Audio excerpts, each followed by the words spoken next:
আশা করি সকলেই ভালো আছেন। কিন্তু এখনো পর্যন্ত যারা টিভির ওপারে বসে ভালো থাকার চেষ্টা করছেন কিন্তু ভালো থাকাটা হচ্ছে না, বিভিন্নভাবে চেষ্টা করা সত্ত্বেও দেখবেন জীবনে আটকে পড়ছেন, বহু চেষ্টা করছেন কিন্তু তাদের সফলতার পথ খুঁজে পাচ্ছেন না। দেখুন, নিজে যদি ভালো থাকার চেষ্টা করা যায় তাহলে যে কোনো ভাবে সেখান থেকে কিন্তু যে কোনো সমস্যা থেকে কিন্তু আমরা খুব সহজে বেরিয়ে আসতে পারি। হয়তো সময়টা সঙ্গে আমাদের সাথে এগোতে পারছে না, বা আমাদের যে দশা অন্তর্দশা পিরিয়ড চলছে সেটা হয়তো আমাদের পক্ষে সাপোর্টিভ নয়, কিন্তু আমাদের যে চেষ্টা, সেই চেষ্টা এবং তার সঙ্গে ইউনিভার্সের যে পাওয়ার, সেটাকে যদি আমরা জীবনে একসঙ্গে একত্রিত করে জীবনে এগোতে পারি তাহলে যে কোনো ধরনের সমস্যা এবং আমাদের যে বেরিয়ে আসার যে ঐকাঙ্ক্ষিক যে ইচ্ছা, সেই ইচ্ছা শক্তি কিন্তু আমাদেরকে যে কোনো সমস্যা থেকে কিন্তু বেরিয়ে আসতে দিতে পারে। এবং আমাদের এই ইচ্ছা শক্তিকে নিজেদের মধ্যে সেটাকে উজ্জীবিত করতে হবে এবং নিজেদের মধ্যে নেগেটিভ কোনো অ্যাপ্রোচকে তৈরি না করে নিজেদের মধ্যে পজিটিভিটি, আরো যত পরিমাণে পজিটিভিটি আমাদের মধ্যে তৈরি হবে, দেখুন যত সময় খারাপ আসবে, যত নিরাশাগ্রস্ত হয়ে পড়বেন, ততই দেখবেন কিন্তু দিশাহীন হয়ে পড়ছেন। সেই কারণের জন্যই আজকের এই অনুষ্ঠান।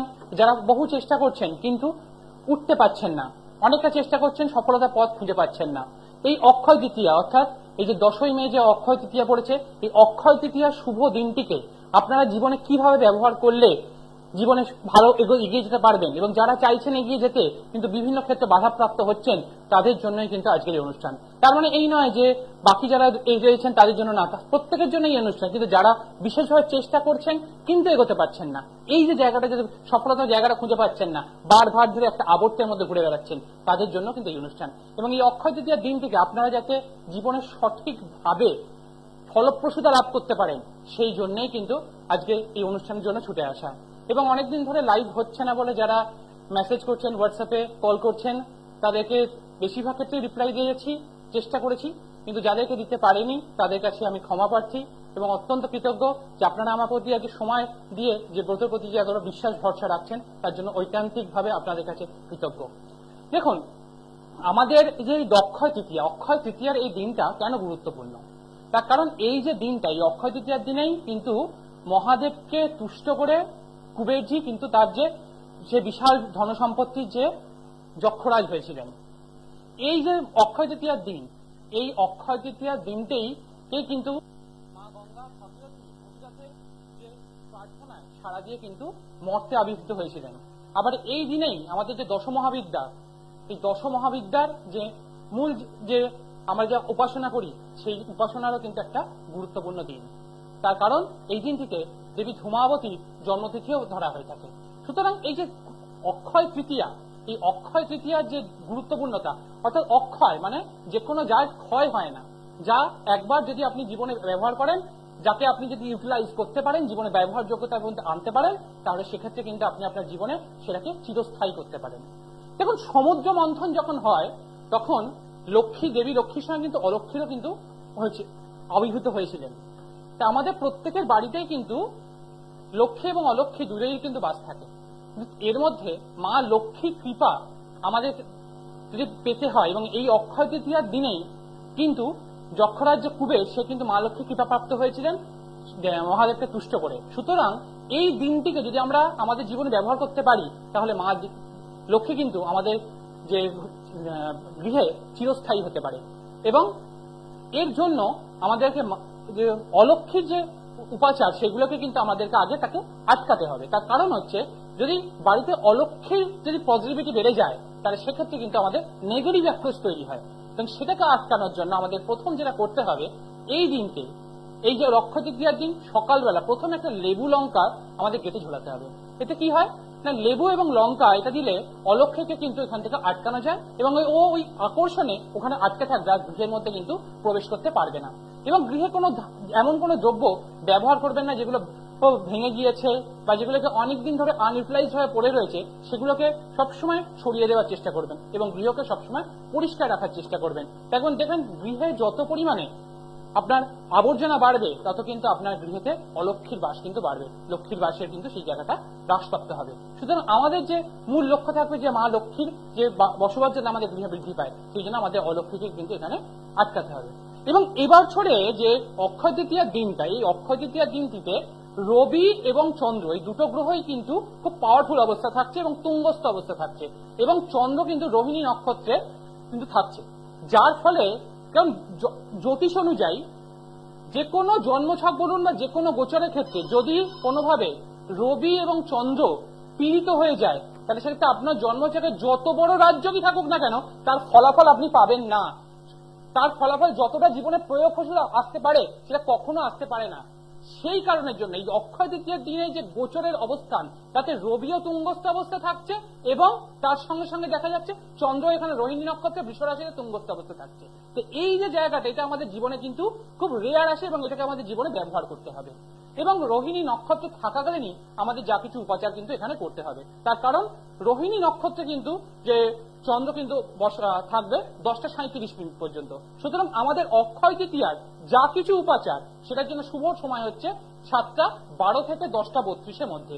তারপরে কিন্তু মৃগশিরা নক্ষত্র এবং তার সঙ্গে এই যে সময়টা, এর সঙ্গে যে অতিগণ্ড যোগ এই 237 পর থেকে, সুতরাং এই অতিগণ্ড যোগে কিন্তু যদি কোনো ক্রিয়া করা হয় সেটা কিন্তু খুব একটা ফলপ্রসূতা আসে না, কিন্তু এই সময় আমরা ডোনেশন করতে পারি। সুতরাং অক্ষয় তৃতীয়ার দিনে আমরা কি ধরনের উপাচার করলে আমরা সেখান থেকে আমাদের জীবনে অগ্রসর হতে পারি, যে ভালো যে ঘেরাটোপের মধ্যে পড়ে যাচ্ছি সেখান থেকে সেই আবর্ত থেকে বেরিয়ে আসতে পারি, তার নিয়ে আজকে আলোচনা থাকবে আমাদের প্রথম বন্ধুকে নিয়ে, তারপর আমরা আলোচনা শিখব।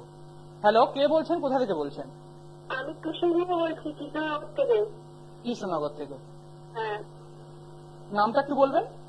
আমার নাম টুসি গুহ। টুসি গুহ। কার সম্বন্ধে জানবেন? আমার নিজের সম্বন্ধে জানতে চাই। জন্ম তারিখ? 14 মার্চ 1992। 14 মার্চ 1992। হ্যাঁ। জন্ম সময়? 3:30 নাগাদ। এক্সাক্ট টাইম বলতে হবে। 3:30 আর 3টের মধ্যে অনেক পার্থক্য ঘটেছে। এখানে লগ্নের এবং তার সঙ্গে সঙ্গে গ্রহগত অবস্থানেরও পরিবর্তন ঘটে। 2:45 না 3টে? দেখুন, আপনি যদি সঠিক সময় না বলেন তাহলে সেক্ষেত্রে কিন্তু আপনার কোনো কিছুই সঠিকভাবে একদম ডাইরেক্টলি সেই পয়েন্টে কখনো হিট করা সম্ভব নয়। সেই জন্য জন্ম সময়টা খুব গুরুত্বপূর্ণ। এই জন্য যারা চাইছেন যে যাদের জন্ম সময় সঠিক নেই তার জন্য একটা বার্থ টাইম রেক্টিফিকেশন একটা পদ্ধতি রয়েছে। সেই বার্থ টাইম রেক্টিফিকেশন পদ্ধতিটা কিন্তু যদি আমরা অবলম্বন করতে পারি তাহলে সেক্ষেত্রে কিন্তু সেই বার্থ টাইম রেক্টিফিকেশনটা কিন্তু আমাদের করা হয় এবং সেটা কৃষ্ণমূর্তি পদ্ধতি অনুযায়ী এবং বৈদিক জ্যোতিষ উভয় পদ্ধতিতেই করা সম্ভব। সেটাকে করিয়ে নিতে পারে যাদের ক্ষেত্রে এরকম সমস্যা রয়েছে, তারা যদি এই জায়গা থেকে তাদের জন্ম সময়টাকে অবশ্যই রেক্টিফাই করিয়ে নেবেন। যদিও এই 25 মিনিটের সময় সেই রেক্টিফিকেশনের জন্য অনেক রকম ফ্যাক্টরসকে দেখতে হয়, অনেকটা সময় বহুল, কিন্তু অবশ্যই যাদের ক্ষেত্রে জন্ম সময়ের ক্ষেত্রে সমস্যা রয়েছে অবশ্যই তাদের ক্ষেত্রে বলবো যে birth time rectification is must, এবং তাতেই কিন্তু আপনি আপনার সঠিক জায়গা থেকে সঠিক যে পর্যায়ক্রমিক আপনার জীবনের যে পুঙ্খানুপুঙ্খ তার বিশ্লেষণ কিন্তু পাবেন। হ্যালো। হ্যাঁ বলুন। হ্যাঁ, জন্মস্থানটা যদি বলেন। জন্মস্থান আমার আরংঘাটা। কোন ডিস্ট্রিক্ট পড়ছে? আরংঘাটা আপনার নদিয়া ডিস্ট্রিক্ট। কতদিন ধরে দেখছেন? আমি এই আজকে প্রথম আপনার অনুষ্ঠান দেখলাম, ভালো লাগছে খুব, আমি তাই ফোন করলাম আপনাকে। আজকে প্রথমবার দেখে পেয়ে গেলেন লাইন? অনেকে তো অনেক দিন ধরে চেষ্টা করে তাও পায় না, তার মানে আপনি কতটা লাকি দেখুন। হ্যাঁ, আপনার অনুষ্ঠান আমার ভীষণ ভালো লাগছে দেখে প্রথমেই আমি ফোন করলাম আজকে, আমি দেখলাম পেয়ে গেলাম। আচ্ছা, এখানে যা পাওয়া যাচ্ছে দেখুন, দেখুন এখানে আপনার মধ্যে আপনি খুব ক্যালকুলেটিভ, যে কোনো বিষয়ে খুব ক্যালকুলেটিভ হয়ে জীবনে এগোতে পছন্দ করেন এবং যে কোনো স্ট্রাকচারালি যে কোনো কাজের প্রতি যথেষ্টভাবে চেষ্টা করেন, কিন্তু সবসময় একটা ঘেরাটোপের মধ্যে পড়ে যান। এবং পাওয়া যাচ্ছে এখানে যে কর্কট লগ্ন এবং অশ্লেষা নক্ষত্রে পাওয়া গিয়েছে এবং চন্দ্র পাওয়া গেছে এখানে পুনর্বসু নক্ষত্রে, অর্থাৎ এখানে লগন চাঁদা, অর্থাৎ কর্কট রাশি এবং কর্কট লগ্ন। দেখুন, আমি আমার প্র্যাকটিস লাইফে সবসময় যা দেখেছি, যাদের ক্ষেত্রে লগন ছাড়া তাদের ক্ষেত্রে লাইফের মধ্যে একটা আপস অ্যান্ড ডাউনস, এবং তার সঙ্গে সঙ্গে অবশ্যই অশ্লেষা নক্ষত্র। এই অশ্লেষা নক্ষত্রে যারা জাতক জাতিকা হন তারা কিন্তু অনেক ভেবে চিন্তে কাজ করেন, যে কোনো ধরনের স্টেপ নেওয়ার আগে অনেকটা পুঙ্খানুপুঙ্খ চিন্তা করেন এবং তারপরে স্টেপ নেন। কিন্তু তাদের যে পরিচিত লোকের সংখ্যা, খুব কাছের মানুষের সংখ্যা খুব কম। কিন্তু যেহেতু আবার পুনর্বসু নক্ষত্রে এখানে চন্দ্র পাওয়া গেল, তার মানে এখানে বাচ্চাদের অর্থাৎ শিশুদের প্রতি ওনার কিন্তু অ্যাট্রাকশন রয়েছে এবং যে কোনো ধরনের কাজ কিন্তু খুব সময়ানুবর্তিতার মধ্যে করতে পছন্দ করেন এবং যে কোনো ধরনের কাজ যদি সময়ের মধ্যে না হয় সেখানে আপনার ক্ষেত্রে কিন্তু একটা ডিপ্রেশন বা সেই যে স্ট্রং যে অ্যাপিয়ারেন্স সেটা কিন্তু থাকে না। এবং এখানে লগ্নের দ্বিতীয় স্থানে বৃহস্পতি অবস্থান করছে এবং এখানে বৃহস্পতি নবমপতি দ্বিতীয় স্থানে এবং এখানে বুধ কিন্তু নিচস্থ অবস্থায় বসে রয়েছে নবম স্থানে এবং রবি যুক্ত অবস্থায়, অর্থাৎ এখানে একটা বুধাদিত্য যোগে এখানে নিপুণ যোগ তৈরি করলো, যা আপনার কনফিডেন্স লেভেল, আপনার যে কোনো কাজের ক্ষেত্রে এগিয়ে যাওয়ার ক্ষেত্রে কিছু কিছু ক্ষেত্রে সমস্যা তৈরি করলো, যে কোনো ধরনের বাধা থেকে কিন্তু বেরিয়ে আসার জায়গা কিন্তু থাকছে। এবং লগ্নের সপ্তম স্থানে মঙ্গল এবং শনি যুক্ত অবস্থায় বসে রয়েছে, অর্থাৎ একটা মাঙ্গলিক দোষ তৈরি করেছে এবং তার সঙ্গে সঙ্গে এখানে শুক্রও কিন্তু পীড়িত অবস্থায় বসে রয়েছে, অর্থাৎ বৈবাহিক জীবন এবং কেরিয়ার ওরিয়েন্টেশন এই জায়গাটা কিন্তু একটা প্রবলেম কিন্তু থেকে যাওয়া যাচ্ছে। এবং লগ্নের ষষ্ঠ স্থানে এখানে রাহু বসে রয়েছে, ফলে সবসময় একটা স্ট্রাগলফুল লাইফ, আপস অ্যান্ড ডাউন, যতটা অন্যের জন্য করবেন সেই অনুযায়ী রেজাল্ট বা আউটকাম কিন্তু সেই মতো করে আসছে না। এবং বৈবাহিক জীবনে কিন্তু একটা সমস্যা রয়েছে, এবং তার কারণ এখানে মাঙ্গলিক দোষ এবং সেখানেই শনিযুক্ত অবস্থায় বসে রয়েছে মঙ্গল, অর্থাৎ এখানে বিষ যোগ তৈরি করে ফেলেছে এবং সপ্তমস্থ অবস্থায় বসে রয়েছে। এই জায়গাটা হচ্ছে আপনার জীবনে সবসময় একটা আপস অ্যান্ড ডাউন্স এর মধ্যে দিয়ে কিন্তু চলছে। একটু শেয়ার করবেন। হ্যাঁ ঠিকই বলছেন। আপনার এখানে মূল প্রশ্ন কি বৈবাহিক জীবন নিয়েই? হ্যাঁ মানে বিয়ের জীবনটা আমার ভালো না, মানে বিয়ের পরে ঝগড়া অশান্তি, তারপর মানে কি বলবো ভীষণ মানে খারাপ দুর্দশা এরকম অবস্থা। আচ্ছা, এই বিবাহের আগে কারোর সঙ্গে কোনো কনসাল্ট করা হয়েছিল? না আমার সেরকম ভাবে কারোর সাথে কন্ট্যাক্ট হয়নি, এই বিয়ের পরে এরকম ঝামেলা। দেখুন এখানে যা দেখা যাচ্ছে একটা স্ট্রংলি কিন্তু এখানে মাঙ্গলিক দোষ, এবং এই মাঙ্গলিক দোষ যথেষ্ট ভাবে স্ট্রং অবস্থায় বসে রয়েছে, শুধুমাত্র সপ্তমস্থ অবস্থায় বসে রয়েছে, একটা বীজ যোগও তৈরি করেছে। এই জায়গাটা হচ্ছে একটা সমস্যা, এবং এই জায়গাটার জন্য কিন্তু আপনার বৈবাহিক জীবনের ক্ষেত্রে কিন্তু একটা আপস অ্যান্ড ডাউন এবং দুজনের মধ্যে সম্পর্কের মধ্যে যতটা পরিমাণ গাঢ়ত্ব থাকা দরকার সেই জায়গাটা কিন্তু এখানে পাওয়া যাচ্ছে না। আপনার কি এখানে লাভ ম্যারেজ হয়েছিল? না লাভ ম্যারেজ না, অ্যারেঞ্জ ম্যারেজ। আপনার এখানে অ্যারেঞ্জ ম্যারেজ হয়েছিল? হ্যাঁ। কিন্তু এখানে যে একটা পাওয়া যাচ্ছে আপনাদের মধ্যে একটা আগে থেকে কি সম্পর্কটা মানে দেখাশোনা হওয়ার পর কি সম্পর্কটা অনেকটা গভীর হয়েছিল, তারপরে বিবাহ দিকে গিয়েছিলেন? হ্যাঁ এটা ঠিক, মানে আমার বিয়ে ধরুন আমার বিয়ের 1 বছর আগে বিয়ে ঠিক হয়েছিল, 1 বছর পরে আমার বিয়ে হয়েছে। তার মধ্যে যাতায়াত হতো, ওর বাড়িতে আমি যেতাম, আমার বাড়িতে ও আসতো, মানে খুব ভালো এটাই ছিল সম্পর্কটা। কিন্তু একটা লাভ অ্যাফেকশন কিন্তু আপনার এখানে পাওয়া যাচ্ছে, সেই কারণেই বলা। এবং এই লাভ অ্যাফেকশনটা যে পরিমাণে ছিল এবং সেই জায়গাটা কিন্তু একটা লাভ ম্যারেজ থাকলে যেরকম ধরনের হয় সেই জায়গাটা কিন্তু তৈরি হয়েছিল, এবং তারপরে সম্পর্কটা 2023-এর মাঝামাঝির পর থেকে আরেকটু কিন্তু জায়গাটাকে আরেকটু ডিটোরিয়েট করেছে, যতটা এই সময় যাচ্ছে সেই সময়টা কিন্তু ডিটোরিয়েট করছে। এবং বর্তমানে আপনার বুধের দশা এবং তার সঙ্গে সঙ্গে রাহুর অন্তর্দশা, এবং রাহু এখানে ষষ্ঠ স্থানকে অকুপাই করে বসে রয়েছে, অর্থাৎ বৈবাহিক জীবনের ক্ষেত্রে এই যে সময়টা এটা কিন্তু খুব একটা ভালো সময় নয়। আপনার জন্য আমি একটা কথা বলবো যে আগামীকাল এই অক্ষয় তৃতীয়ার দিনে মা লক্ষ্মীর কাছে 7টা গোমতী চক্র অর্পণ করবেন এবং 4টে গোমতী চক্র দক্ষিণ পূর্ব কোণে রেখে দেবেন। এই উপাচারটা প্রথমে করুন, তারপর ভালো কারোর সঙ্গে কনসাল্ট করে অবশ্যই এই বীজ যোগ এবং তার সঙ্গে সঙ্গে এই যে মাঙ্গলিক দোষ এই জায়গাটাকে রেকটিফাই করুন। এবং লগ্নও কিন্তু এখানে একটু দুর্বল হয়ে গিয়েছে, যার ফলে কিন্তু এই সমস্যাটা হয়ে গিয়েছে, কারণ লগন চাঁদ এবং তার সঙ্গে শনি ও মঙ্গল দ্বারা দুটো পীড়িত গ্রহ দ্বারা দৃষ্টি অবস্থায় বসে রয়েছে লগ্ন। এই জায়গাটা হচ্ছে সবচেয়ে বড় সমস্যা। এই পার্টিকুলার 3টে জায়গাকে যদি রেকটিফাই করতে পারা যায় তাহলে কিন্তু অবশ্যই সেখান থেকে কিন্তু ইম্প্রুভাইজেশন পাওয়া সম্ভব, এবং সেখান থেকে এই সম্পর্ক যথেষ্ট গভীরতা যে জায়গায় ছিল সেই জায়গায় কিন্তু আবার ফিরে পেতে পারেন। যে উপাচারটা বললাম এটা আগামীকাল করুন এবং ভালো কারোর সঙ্গে কনসাল্ট করে এই পার্টিকুলার যে সেক্টরটাকে উল্লেখ করলাম সেই সেক্টরটাকে সমাধান করুন। আশা করি বুঝতে পেরেছেন। আচ্ছা হ্যাঁ বুঝতে দাদা, বলছি কি বললেন ব্যাপারটা, গোমতী চক্র? গোমতী চক্র দোকানে গেলে দশকর্মা দোকানে গিয়ে বললেন গোমতী চক্র, সেই গোমতী চক্র 4টে রাখবেন দক্ষিণ পূর্ব কোণে আর 4টে মা লক্ষ্মীর সামনে আগামীকাল অর্পণ করবেন 7:12 থেকে 10:32-এর মধ্যে, এই সময়ের মধ্যে। তাহলে দেখবেন যে আপনার যে রিলেশনশিপে কিছুটা অন্তত মলম পড়ছে, প্রলেপ হচ্ছে, কিন্তু এই রেকটিফিকেশন গুলো যদি না হয়, সংশোধন গুলো যদি না হয়, তাহলে কিন্তু আপনার জীবনে কিন্তু আরেকটু খারাপ সময় আসতে চলেছে, যেটা কাম্য নয়, কিন্তু সময়টা কিন্তু খুব একটা এফেক্টিভ নয়। সেই জন্য এই জায়গাটাকে একটু রেকটিফাই করে নিন, তাহলে সম্পর্কটা কিন্তু খুব সুন্দর আবার পুরোনো যে জায়গা ছিল সেই জায়গায় কিন্তু ফিরে পাবেন। আশা করি বুঝতে পেরেছেন। হ্যাঁ আর বলছি আমার কাজের জায়গাটা যদি একটু বলতেন, মানে কাজের। দেখুন কাজের জন্য অনেক চেষ্টা করলেও যতটা সাকসেস আসার জায়গা সেই জায়গাটা এক্ষুনি নয়, 2025 সালে জুন মাসের পর থেকে ভালো মতো ট্রাই করুন সেই জায়গাটা। কিন্তু আপনি কারণ এখন এমন একটা ফ্যামিলি ডিস্টার্বেন্সের মধ্যে পড়ে রয়েছেন সেখানে আপনি চেষ্টা করলেও কাজের জন্য সেই জায়গাটা ফোকাস করতে পারবেন না।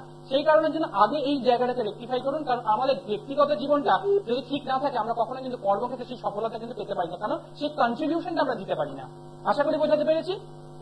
এই জায়গাটাকে ভালো করে ক্লিয়ার করুন, তারপর অন্য স্টেপগুলো নিন, তাহলে দেখবেন এখান থেকে অনেক বেটার থাকবে। কিন্তু এই সংশোধন না হলে কিন্তু জীবনে কিন্তু অনেকটা বড় কিন্তু সময় কিন্তু খারাপ আসতে চলেছে।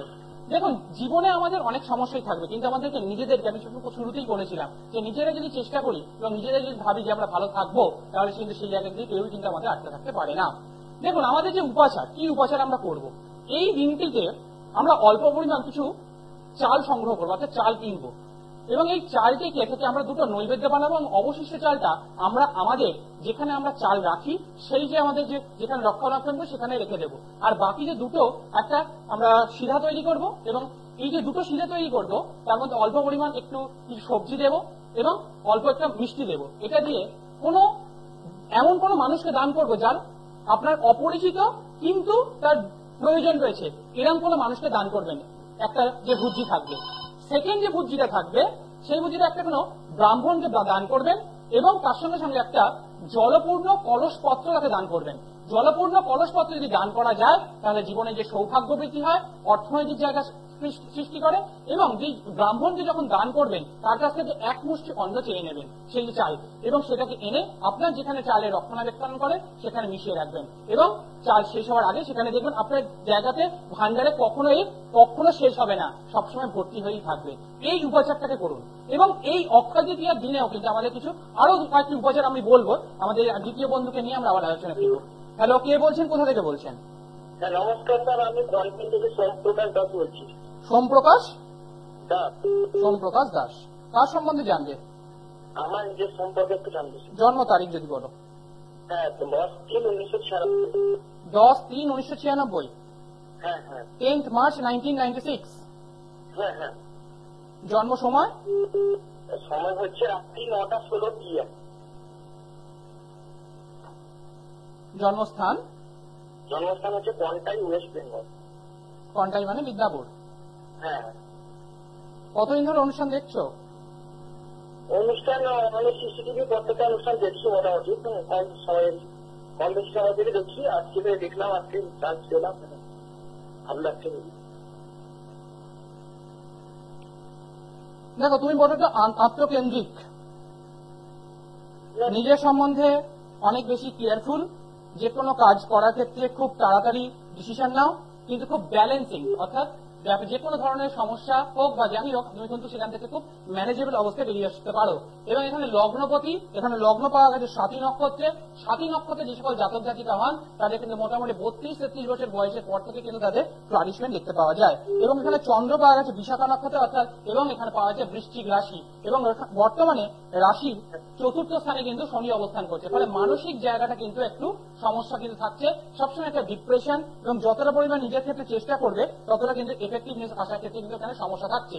এবং এখানে সপ্তমপতি পঞ্চমের জায়গায় গিয়ে এবং তার সঙ্গে শনি, মঙ্গল, বুধ একসঙ্গে যোগ তৈরি করেছে। ফলে তুমি যার জন্য যতটাই করো না কেন সেটা তোমাকে সবসময় ভুলই বোঝে, এবং পড়াশোনার জায়গায় যতটা পরিমাণে চেষ্টা করছে সেই জায়গায় ইম্প্রুভমেন্ট কিন্তু আসেনি।